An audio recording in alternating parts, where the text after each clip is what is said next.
Let's talk about sleep matters and why sleep matters. Sleep is only for giving your mind and body a rest, isn't it? Think again. During this session, we're going to cover the structure of sleep, non-REM sleep, REM sleep, the implications of the structure of sleep, lost sleep stays lost, sleep and learning, sleep and caffeine, sleep and alcohol, sleep and weight gain, sleep and naps, sleep and the snooze button, and then I'll give you 6 tips for quality sleep.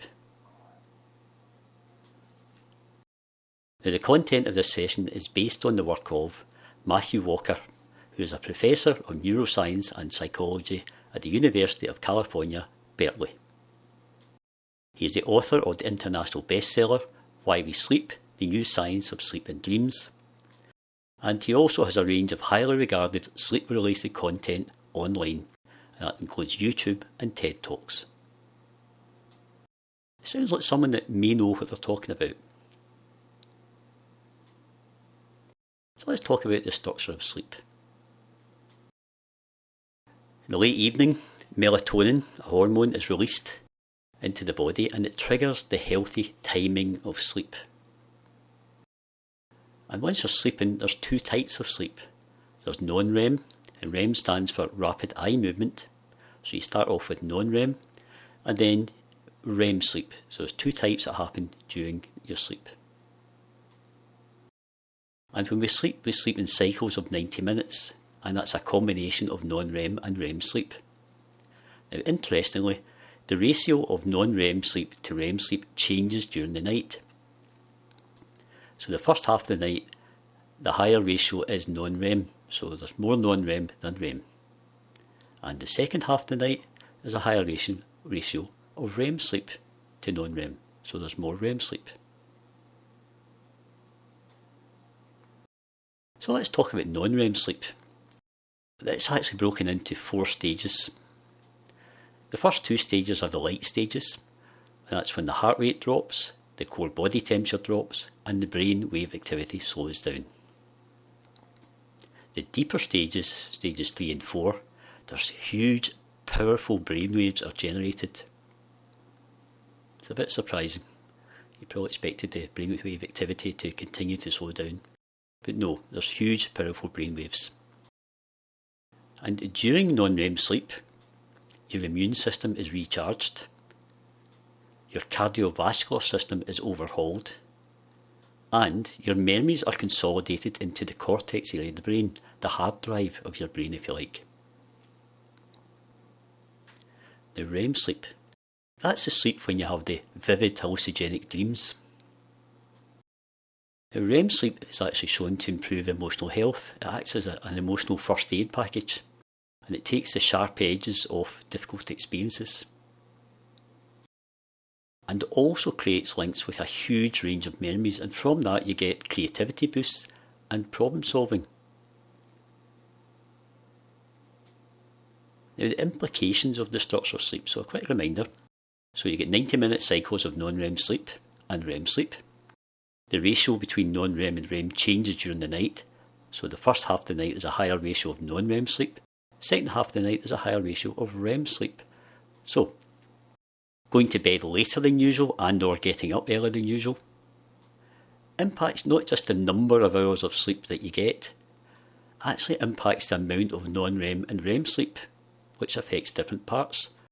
So the combination of these is, it impacts your immune system, your memory, your creativity, your learning capability, your emotional health, and even your weight. Now, lost sleep stays lost. Sleep's not like a bank account where you can go into debt during the week but make up the difference with a couple of long lie-ins at the weekend. It just doesn't work that way.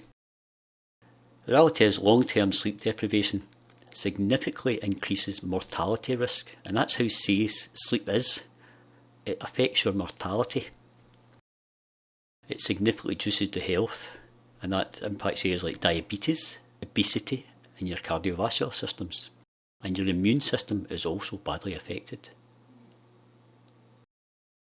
So let's talk about sleep and learning.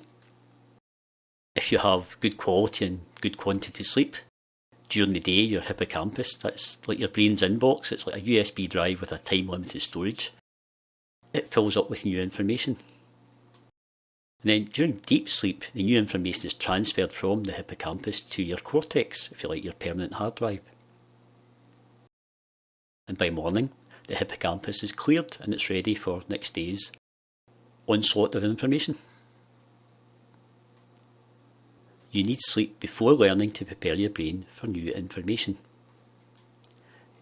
You need sleep after learning to transfer the new information into permanent storage, to allow the brain to make interconnections and associations, and to allow the brain to replay memories many times at high speed, strengthening the memories further.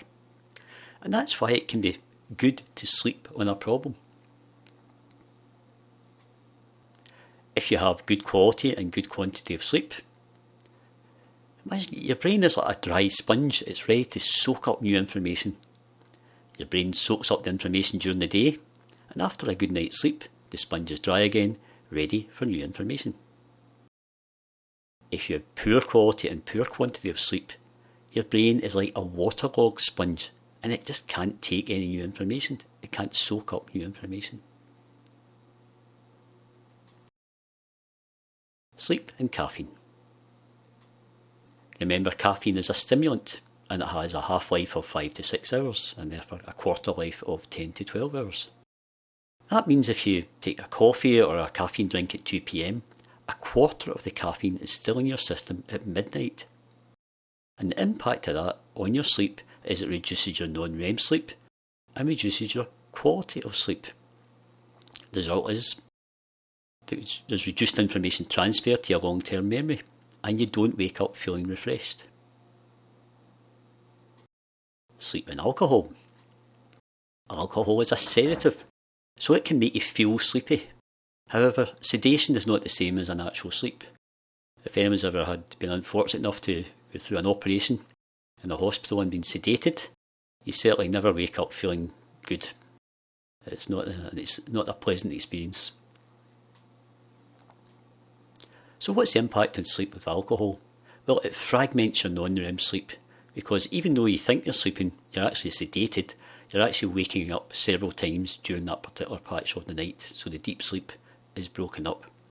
And also alcohol blocks REM sleep, and all in all it's a poor quality sleep. So the result is little or no information transferred to your long-term memory, no connections, integrations, associations are made, and you certainly don't wake up feeling refreshed.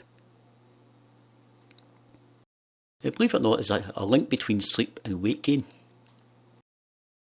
Now, a lack of quality sleep affects the levels of two appetite-related hormones. One is called leptin, and that indicates your fullness level. So when you're filling up, it indicates to your brain that it's time, no more eating. And ghrelin indicates your hunger level. So a lack of quality sleep impacts both of these. And what happens is it reduces the leptin and increases the ghrelin. So you won't feel full, even though you are, and you will feel hungry, so you'll continue to eat. And another side effect is a lack of quality sleep also shifts your food preferences towards the higher calorie and sugary carbohydrates. Therefore, a lack of quality sleep leads to weight gain. Sleep and naps. Interesting enough, it turns out that humans are pre-programmed to have a drop in alertness in the afternoon, typically between 1 p.m. and 4 p.m. And that's often been incorrectly blamed on lunch, having a big lunch. Now, 20-minute naps earlier in the day can help to take the edge off sleepiness. You don't want to be doing more than 20 minutes, because then you're really delving into going to sleep, and that can actually make you feel worse.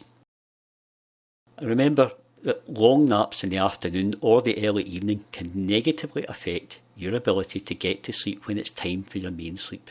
So what about sleeping the snooze button? It is actually okay to use an alarm to wake yourself up in the morning, but one time only. It's actually proven that being woken up by an alarm is a stressful event for your cardiovascular system. It can cause a spike in heart rate stress chemicals. So when you're using the snooze button, and you're using it several times in a row, you're effectively creating several stressful events for your cardiovascular system to cope with in a row in the morning. It's definitely not a practice that you should be doing every morning of every day for weeks or months or years. So let's talk about 6 tips for quality sleep. Tip number 1, regularity. By that I mean you go to bed at the same time every day, you get up at the same time every day, and that includes weekends. Now, how long should we be talking about sleep? Well, it's been worked out it's 7 to 9 hours is optimum.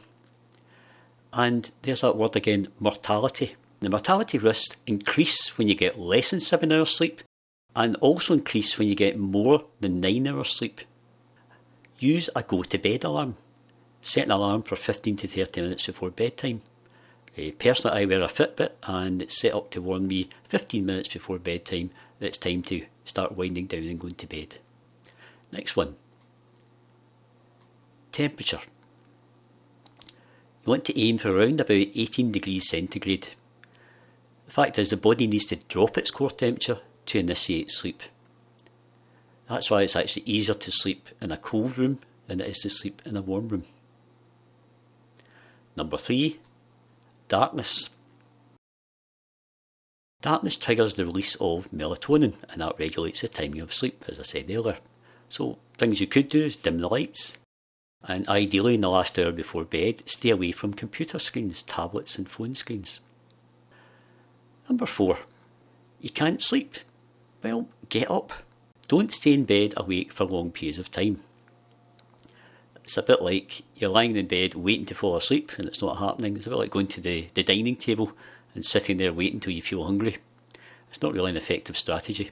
So if you are still awake after say 25 minutes, get up and do something. Ideally something boring or something you don't particularly enjoy. In my case that would be ironing or cleaning the bathrooms, whatever. And only go back to bed when you feel sleepy. Now when you do this, you're effectively retraining your brain to associate your bed with sleep. I like to point out if you do have a sleep disorder, for example insomnia or sleep apnea, go and see your GP. Tip number 5, caffeine and or alcohol. Just don't drink caffeine drinks in the afternoon or evening, and don't overdo it on the alcoholic drinks before bedtime. Simple but obvious. Number 6, have a wind down routine. The reality is it's not often that you can go to bed and immediately fall asleep when your head hits the pillow. Therefore, in the last 20 to 30 minutes before bedtime, do something relaxing to wind down. Find out what works for you and make it your personal wind down routine and stick to it. Again, you're training your brain to prepare for a quality sleep. So the 6 tips again are regularity, temperature, darkness, if you can't sleep, get up, caffeine and or alcohol in moderation and watch the timing, and have your own personal wind down routine. So in this session we covered the structure of sleep, non-REM sleep, REM sleep, the implications of the structure of sleep, lost sleep stays lost, sleep and learning, sleep and caffeine, sleep and alcohol, sleep and weight gain, sleep and naps, sleep and the snooze button, and finally 6 tips for quality sleep. Now the reference material used in this session are shown on the screen, and I'll put a copy of those links in the area below the video. Thank you.